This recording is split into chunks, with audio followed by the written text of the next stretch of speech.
Hi everyone, what I'm going to do today is show you Wagtail's latest offering.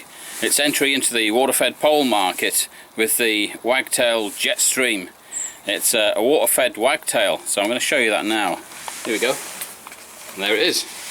Most people will be aware of it now. It actually pivots, which I think is an absolutely great thing. I've been using pivoting brushes for absolutely years, and we know we've got the orbit now, so there's no excuse. You can convert your brush into a swiveling brush. The ergonomics are completely different than a fixed brush, but that's beside the point. We'll go into that in a different video. Right, here it is. You can see this one's about 14-16 inches, I don't know. You get it with a pad there. There's no blade attached to this. The pad just pulls off, as you can see there. It's got Velcro on it. It's a plastic extrusion right round, and it's got a lot of Velcro on it, so the pad will stick properly onto it. There you go, like so.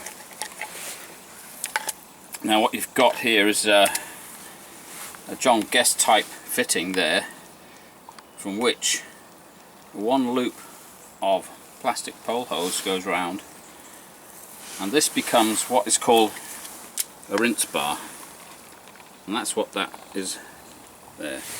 Now this rinse bar has got lots and lots of holes in it, and they will become your jets for this particular tool. And of course, as you can see, it rinses above the actual pad, the scrubbing part, so that you can actually leave this particular tool on the glass. You don't have to pull it off, because sometimes at height it's very, very difficult, as we all know. So you can leave the pad on, and what will happen is the rinse bar will rinse above the pad, so you don't have to rinse off the glass. You can rinse on all the time.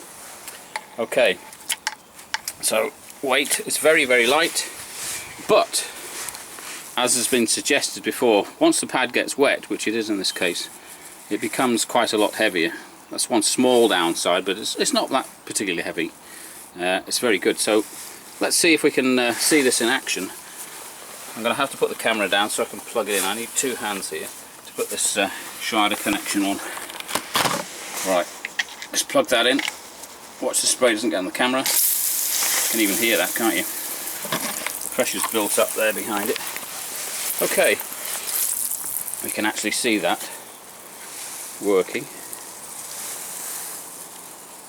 It's on about 30 on the fan mount. It's not that high, but you can see the jets go quite a long way. They are very small. There's several of them. So let's try this on the glass itself. There you go. Usual thing, up and down the glass. Some agitations, like that. And then you can actually leave it on the glass, and you can see it rinsing just above the tool. So if you don't want to, you don't have to take it off the glass. There'll be no contamination at all.